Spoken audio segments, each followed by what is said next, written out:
Yeah, absolutely. It's really fantastic being here with such an amazing community. I think I'm just going to see that I know how to work this. Is that just this button? Yes. Okay, fantastic. So all of us have seen this picture, and I think when we started our Oncofertility program in Melbourne, there were really a handful of paediatric centres doing Oncofertility, and just to see the incredible growth of the organisation has been really wonderful. And at times like this, during our consortium, we can really celebrate all of our individual successes that make the consortium much stronger. So I'm talking about KPIs and credentialing, and I guess one of the most important KPIs is safety and efficacy. And I work in the paediatric space, and there's data to show the safety of fertility preservation in children. Our data also supports this. So we do about, anywhere from 45 to 65 tissue preservations per year, depending on organizational capacity and depending on COVID. We've now done about 440 tissue preservation procedures with very, very low complication rates. If there have been complications, been superficial wound infection, we've had one scrotal cellulitis and one scrotal dehiscence as a result of hematoma. We've had very minimal delays to cancer treatment, with fertility preservation occurring within a few days of designation. We've only had one patient with a solid tumour who's had malignancy in their tissue, and about 10% of our patients, paediatric patients who have had fertility preservation, will pass away.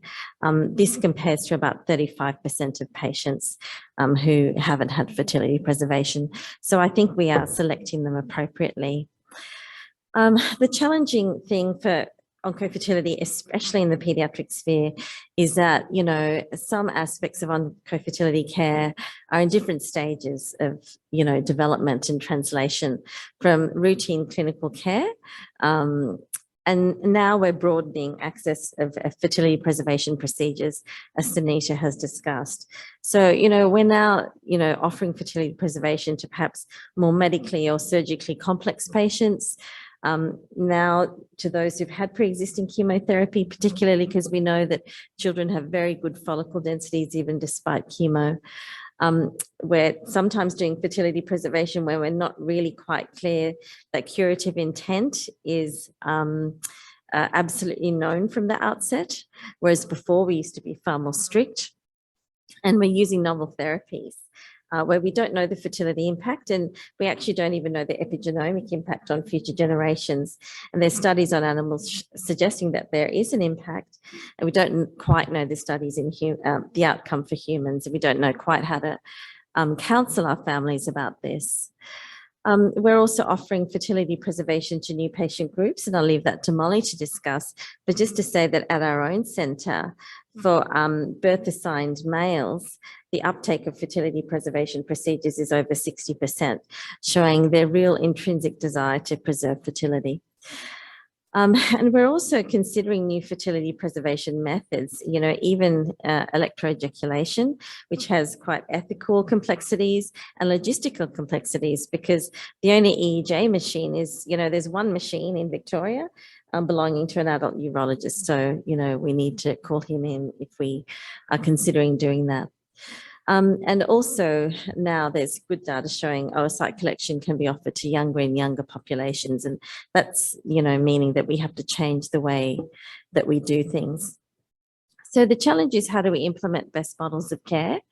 And, especially when the science hasn't matured enough to cause widespread adoption of these treatments. But we also know that in an oncology setting, particularly in a pediatric oncology setting, sometimes even when there's really good evidence-based care that should be really implemented on a widespread scale, it's not always uniformly implemented because of differences in organizational readiness. And so the questions are, what are the best institutional models for oncofertility in oncology centres to enable all eligible patients to receive oncofertility consultation? Because at the end of the day, that kind of seems to me to be the most important KPI, because that's what's, discussed in international guidelines about all patients with curative intent having the, information they need to make these decisions.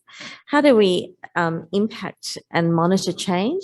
And how do we enroll, train, and accredit the expanding oncofertility workforce?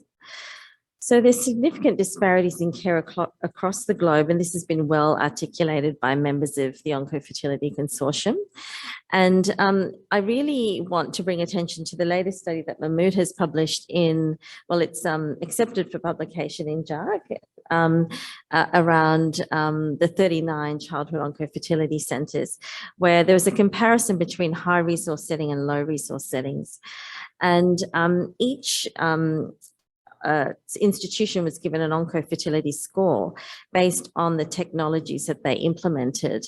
And what was interesting about this was the fact that the differences between high and low resource settings appeared to be related to the offering of tissue preservation procedures, but they weren't much different in other things. And there was low uptake of, really experimental things like artificial ovaries in pediatric settings. But I thought what was really useful about this study was the standardization of assessment of implementation of oncofertility methods. And this could potentially be the start or the foundation of developing methods for accreditation of institutions. Antoinette and Azotto did a study and developed an oncofertility competency framework using a Delphi consensus. And she basically surveyed providers in 16 countries and got consensus criteria for 108 competencies in oncofertility, and came up with a 3-tiered model, and really suggested that those with really complex oncofertility care or pediatric oncofertility care be provided in highly specialised oncofertility services. Roles and responsibilities for providers were outlined in this study, and what I really liked about this was that it included GPs, who do have an important role with respect to supportive care and referral, and particularly oversight during survivorship. But one thing that could have been expanded on a little bit more is in the pediatric setting. I mean, it talked about fertility doctors and cancer doctors, but we know in the pediatric setting there's a huge wide range of providers also involved, like pediatric gynecologists and endocrinologists and ethicists. Even if you do work in a highly specialised paediatric centre, there are different pressures on the organisation depending on the model of care that you're going to adopt. So if you think about the KPI of discussing fertility and fertility preservation to all oncology patients having gonadotoxic therapy, even if it is to say, look, you're really low risk and, maybe we don't need to do it, or if you're looking at trying to discuss things with all of the patients in that purple circle, are you going to be able to refer them to an adult centre where there's a limited number of oncofertility clinicians? And at our centre, it's difficult to do because of the number of patients, which means that you have to build capacity within your paediatric centres and you have to build capacity within your adult centres for paediatric oncofertility. And it should really be respectful bidirectional exchange between the two centres, and very close collaborations are required. But even if you're going to implement your care within a paediatric setting itself, there are different pressures depending on the type of model of care you implement within that centre. So you could have a streamlined oncofertility team, model where there's an oncofertility team that does all the care. There are real advantages with that because it's usually very high quality care. But the disadvantages, I guess, are pressures on the oncofertility team to try and maintain KPIs and try and cover all the patients. It's more expensive as well to have a big oncofertility team. In the distributed model, where care is distributed and embedded within each individual clinical team, there are advantages of that because it's lower cost. But having said that, it does pose issues in terms of increasing risk, because at every step of the way, with more complex referrals and seeing more and more clinicians along the way, from oncologist to oncofertility provider to eventually potentially surgeon anaesthetist, there could be mistakes made. Also, it's very difficult to maintain KPIs in that kind of setting because they're dependent on the movement of the movement of different disciplines. There's lots of different moving parts that the Oncofertility team can't control completely.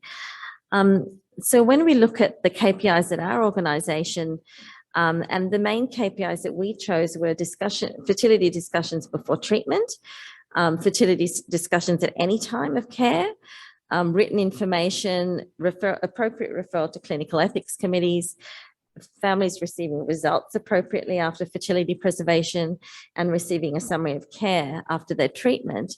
We could see that when we first started our Oncofertility program in 2012, our discussion rates were sitting at about 7%. Now, they did increase to about 30% once we implemented different digital tools. But really, what provided sustainable, good quality care was implementation of oncofertility coordinators. And you can see in the first graph that, in the absence of the coordinator, when there's you can see a blip in our KPIs. So oncofertility coordination is very, very important for maintenance of KPIs at centres, and allowed us to achieve 100% coverage in terms of our oncofertility care.